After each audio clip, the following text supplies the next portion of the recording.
Un petit boom or bust, Pascal. Initialement, là, la question, c'était de savoir qu'est-ce qui se passe avec Ivan Miroshnichenko. Est-ce que les Capitals sont en train de le brûler? Puis finalement, tant qu'à parler de Miro, ben Seth nous a proposé, pourquoi pas, un petit segment boom or bust des prospects qui ont l'air d'avoir de la misère à se tailler une place dans la Ligue nationale jusqu'ici. Fait qu'il nous a envoyé une petite liste de joueurs. On va les passer en revue, Pascal, si tu le veux bien. Le premier issu du repêchage 2021, et c'est Fabienne Lissel du côté de Boston. Boom or bust, Pascal? Bust. Malheureusement, tu sais, on l'aimait bien, Lucien, quand même, là, à son année de repêchage. On reconnaissait quand même sa vitesse, puis à quel point il était capable de créer de l'offensive à ce niveau. Tu sais, on le comparait un peu à, pas à 100% à William Eklund, là, mais à ce genre de Suédois-là qui nous tombait dans l'œil à cause de un style flashy, qui était capable, très offensif, puis quand même combatif. Mais la robustesse puis la largeur des patinoires nord-américaines semble y avoir rentré dedans. Puis il y a quand même eu pas des rumeurs, là, mais des petits, voyons, des petits accros, je pense, au niveau de son développement. Tu sais, il n'était pas trop d'accord avec son traitement. Ce temps-là, à Boston, si t'es pas d'accord avec le traitement de Boston, généralement, tu feras pas long feu. Ouais, puis tu sais, On sait honnêtement, jamais, là. il a été rappelé 12 matchs l'année passée à Boston, puis c'était pas convaincant. Puis c'est ça, je pense qu'il avait chialé, qu'il jouait pas comme sur le top 6 ou de quoi de même, là. Fait que ouais, c'est pas la meilleure équipe pour avoir une attitude de même, là. Bonne chance. Puis tu vois, Pascal, moi, Lissel, je suis quand même content de l'évaluation que j'avais faite, là, juste à cause de la dernière phrase. Parce que OK. quand tu regardes ses stats dans la Ligue américaine, il frôle presque le point par match. Là. Sa première saison, il était à 37, mais après ça, 50 points en 56 matchs. Là, la saison suivante, c'est la saison que Boston s'est dit peut-être qu'il est prêt. Ils l'ont rappelé 12 matchs, ça n'a pas bien été. 34 points cette année-là dans la Ligue américaine. Puis là, cette année, tu vois, il y a 40 points. Là, Fait que tu sais, il produit quand même dans la Ligue américaine. Mais je vais te lire la dernière phrase de mon analyse, que Lissard, je l'avais huitième dans ma liste de 2021. Mais je concluais ma quote en disant: J'ai toutefois un léger doute comparativement à Sillinger et à Gunther sur sa capacité de transposer son style dans la NHL, ce qui explique son huitième rang. Wouhou! Moi, j'avais septième en 2021. Tu sais fait que, tu sais, c'est comme. Je suis quand même content qu'on ait tous les deux avec Clown avant, dans ce Ouais. repêchage-là. Ben, Parce en même que. temps, tu dis qu'on avait Clown avant. Là, on se lance des fleurs. Moi, je vais me lancer le pot. J'avais Simon Edvinson puis Jesper Wallstead en arrière de Liesel. Fait que Ah, moi aussi, ça, c'est moins bon un peu. j'avais Wolstead derrière, j'avais Mason McTavish dixième, tu sais. Ouais. Mais tu Avec sais, David, on n'était pas. C'est un des joueurs un peu comme Beckett Seneca. Il avait monté, puis on avait comme pas tant suivi la tendance. Puis ouais, ça avait parce été une qu'on n'avait pas sélection joué surprise énormément, aussi. là. Ben ouais, c'est ça, tu sais, on savait qu'elle allait sortir haut, mais on se gardait une gêne parce qu'il n'avait pas joué énormément. Je pense qu'il avait Mais joué tu genre. sais, C'était pas lui qui avait joué en hockey étant ou genre du côté de la Suède. Puis c'était moyen les matchs qu'on pouvait regarder là, pendant le non, COVID. c'est ça, il a juste pas joué beaucoup. Ouais, Pas joué. c'est ça. Mais tu sais, cette année-là, j'avais Pastujov 14e, là. J'avais Nice 16e, puis Nice c'était mon boys. Fait que c'est dans nos premières années à faire de l'évaluation avec tes SLH Espoir, donc on apprend de tout ça. Boom or bust. Là, ben, j'essayais de trouver une expression française pour ça, là, explosion ou échec. Là. Parce qu'on s'est fait encore reprocher sur YouTube qu'on fait trop d'anglicisme. Fait que bref, boom or Ben, bust, Ivan Miroshnichenko, Pascal. dans le tube, qu'est-ce que tu veux qu'on fasse? Ben, beau, mon boss, ça serait quoi? Ça serait échec ou réussite, là. Tu sais, ça serait. Non, mais non, même pas. En tout cas, ça serait beau, mon boss, c'est ça qu'on dit au Québec. Mais Beau, mon oui. boss, sacrément. Ah, puis on peut-tu dire ce qu'on veut? Hein? Bon, Et, ben, voilà. je vais te laisser commencer parce que ma blonde, il faut qu'elle ouvre de quoi. Ouais, pas de trouble. Hey, by the way, Lissel, je m'étais même pas prononcé, là, mais Bust, moi aussi. Euh, Ivan Miroshnichenko, je pense pas que c'est un boom. Je pense pas que c'est un boss non plus. Je pense que son développement se continue comme il se devrait être. Là. Je m'attendais quand même à un développement assez lent, là, considérant euh, l'état de santé de Ah Miroshnichenko. oui? Là, ça l'a pas aidé non plus dans son développement. Je pense encore que le profil pourrait être un joueur milieu d'alignement dans la Ligue nationale de hockey. Fait que non, je suis pas dans le boom, je suis pas dans le boss. Je suis dans le Repêché en milieu. 2022. Ça fait pas trop longtemps encore, mais Ouais, moi, c'est ça. c'est un des jeunes joueurs que j'espère que le Canadien va aller chercher avec un Bailo, c'est high Bailo, là, dans le fond, d'aller Oh, est-ce chercher que un c'est le joueur. joueur mystère, Pascal? Le joueur Non, mystère. je pense que le Va joueur falloir mystère, parler du ça. joueur mystère. On n'en parle pas beaucoup du joueur mystère. Oui. Mais moi, j'avais 12e en 2022. Ouais, c'était un joueur que j'aimais beaucoup, mais là, avec sa saison, problème de santé, c'est sûr qu'il pouvait descendre. Mais j'ai respecté un peu son évaluation à quand il était en santé, puis le joueur en tant que tel, puis ses années passées aussi, là, qu'est-ce qu'il avait démontré comme talent. Mais moi, c'est pas du tout un bust. Je pense que ça va être un peu comme toi, un joueur de milieu d'alignement, mais qu'il est juste pas dans la bonne organisation pour s'épanouir dans la Ligue nationale de hockey.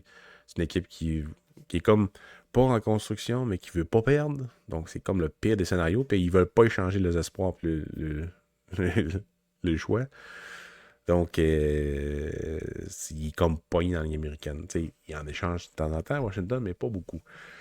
Donc, j'espère qu'il va sortir de là ou que l'année prochaine, il va jouer dans la ligue là, puis avoir un bon rôle qui lui sied bien. Parce que c'est un. De ce qu'ils disent sur ce joueur-là, c'est qu'il a une très bonne étude de travail, une bonne attitude, puis jamais il va chialer. Donc, c'est devenu un projet alors qu'il aurait dû être une vedette, là, Ouais. à cause de tous les problèmes qu'il y a eu. Là.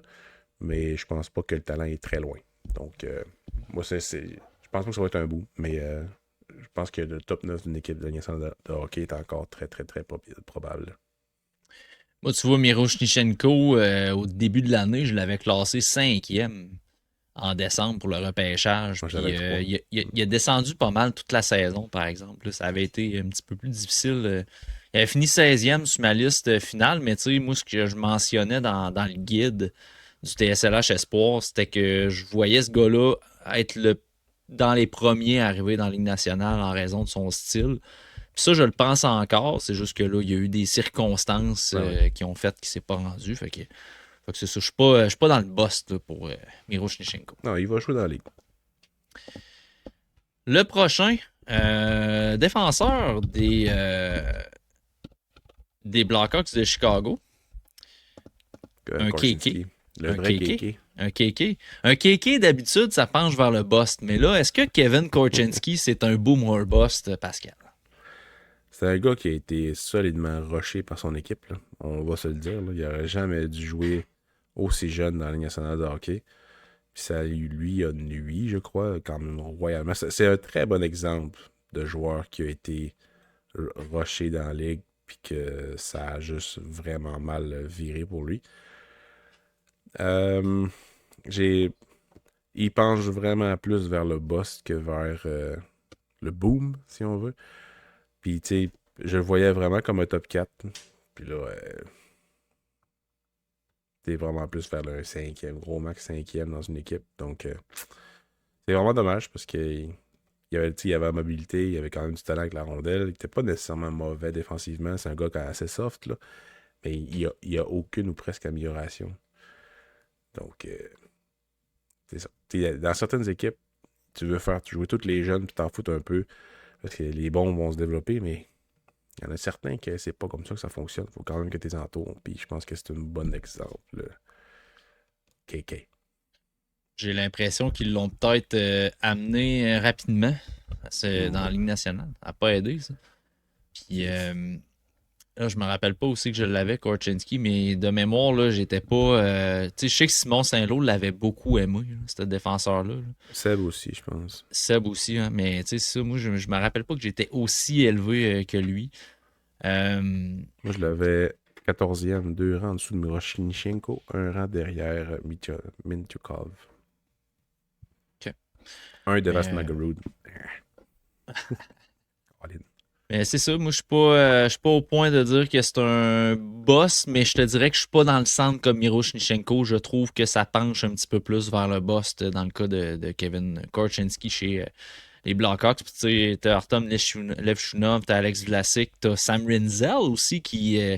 Tu sais, ça prend pas du galon, mais tu sais, là, il y en a qui rentrent de plus en plus. Puis Korchinski a de la misère à grimper dans cette hiérarchie-là. Fait que par la force des choses, tu sais, des fois, il y a le talent, il y a le profil, il y a aussi les opportunités. Fait que si Kevin Korchinski n'a pas les opportunités pour se développer parce qu'il ne prend pas, ces opportunités-là, ben, tu sais, rendu là, je veux dire, si Sam Rinzel il est rappelé dans la Ligue nationale puis qu'il fait mieux que Korchinski, c'est pas que Korchinski il est pas bon, mais s'il préfère Rinzel, Korchinski, des opportunités vont en avoir de moins en moins. Fait que oui, il va pencher vers le boss. Non, c'est ça. Il va probablement être sacrifié pour aller chercher quelqu'un d'autre. Là. Puis, tu sais, mais je commence à avoir des gros doutes sur le développement à Chicago. Donc, on verra dans les prochaines années. Mais, tu sais, Nazar connaît pas une grosse saison alors qu'il est un excellent joueur. Rinzel a eu un solide pas de recul. Levchunov aussi. Donc, tu sais, Vlasic, ça va bien. Mais il y a un petit point d'interrogation avec cette. Tu sais, même Bédard a eu de la misère les 2 premières années. Donc, son petit red flag à Chicago pour beaucoup d'affaires, là, mais un petit red flag. Un petit dernier, Pascal. La liste de joueurs que Seth nous avait donnée en contenait plus. Puis, moi, j'ai le goût qu'on se refasse ça sous le radar. Petit boomer boss. Fait que On je sort nous en bien garde. ça. Je nous Ah en oui. garde. Mais j'y vais avec un petit dernier, moi. Puis c'est un joueur que j'avais bien aimé à son année repêchage. Puis il était impliqué à la date limite des transactions. Fait que je suis curieux de voir si son statut va changer à tes yeux. Et j'ai nommé Isaac Rosen.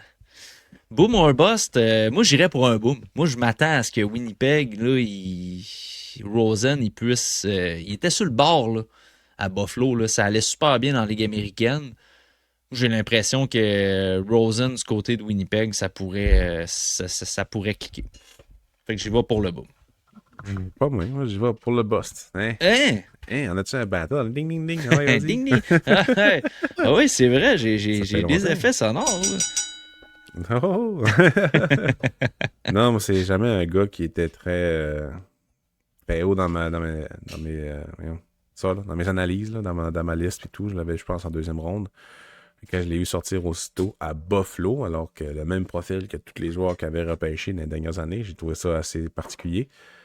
Puis une des affaires qui joue contre lui à Winnipeg, c'est qu'ils sont incapables de développer. Donc, bonne chance, Monsieur Rosen, d'être capable de développer. Mais je lui souhaite, comme je dis souvent, moi, si je vois un joueur bas, dans le fond, que je ne vois pas dans le de hockey, puis finalement j'ai tort, je suis très heureux, ça ne me dérange pas. J'ai pas un énorme ego là-dedans. Vraiment pas. Là, dans le hockey, là, c'est pas quelque chose que quand je me couche le soir, j'ai eu raison. Non, c'est Honnêtement, pas. à la base, on est 2 personnes qui ont pas tant d'ego. Là, Non, je suis pas là-dedans. Honnêtement, C'est le d'avoir fun d'avoir raison. raison, mais. Oh oui. Nice, je suis bien content, mais j'avais quand même Pastuchov devant. Là, j'avais raison, mais pas tant dans le fond. Là. Fait que, Non, c'est ça. j'avais les Nelson première ronde, mais il était genre 30e. J'avais pas tant raison, là. Fowler première ronde, j'avais tué Augustine devant. Je l'avais fin première ronde. Mais c'est tellement des coups de dés que faut juste que tu aies du plaisir. C'est ça. Avoir de l'ego, ça enlève tout le plaisir dans ma vie. Donc, sauf les Legos. Ben moi, Rosen, je l'avais 22 à son année repêchage. Puis, tu sais, je pense qu'au sein du TSLH Espoir, je l'avais le plus haut. Là. Ouais, Je croyais quand même à. Ouais, puis, tu sais, on n'a pas d'ego. Ah, c'était moi qui l'avais le plus haut. c'est ça. C'est genre 2 minutes après, le gars, il brague avec son. Il se vante, pardon, l'anglicisme. Mais dans son évaluation de repêchage, je soulignais que la rondelle lui collait à la palette. Puis j'ai l'impression que c'est encore le cas. Là. Puis ce que j'aime bien, c'est ce que je m'étais noté aussi, c'est que je trouvais que Rosen était plus un joueur de finesse, puis il avait pas nécessairement encore le gabarit pour être prêt pour le hockey nord-américain. Puis là, j'étais en train de regarder ses mensurations. Il est rendu à 6 pieds 185 livres. Fait que, tu sais, déjà la finesse, déjà l'habileté de contrôler la rondelle comme ça. Il a rajouté du poids à sa charpente. Fait que ça aide. Puis, tu sais, Winnipeg, ça va pas nulle part cette année. Fait que j'ai l'impression qu'ils vont le garder dans le grand club jusqu'à la fin de la saison. Ça va être une belle expérience pour lui. J'ai l'impression qu'il pourrait surprendre, honnêtement. C'est quand même un joueur qui était constamment, depuis 2 ans en fait, en haut du point par match dans la Ligue américaine. Puis il y a 3 saisons de 20 buts et plus à la date dans la Ligue américaine. Fait que tu sais, Ouais, ça ça va bien. va vraiment bien. Fait que non, moi j'ai l'impression que ça pourrait devenir un petit boom du côté de Rosen à Winnipeg. Je leur souhaite. On Sincèrement. va leur souhaiter. On va leur souhaiter, Et- comme ça je vais pouvoir dire Hein? T'avais raison! Alright, segment Boomer Bust, bien plaisant. On va se refaire ça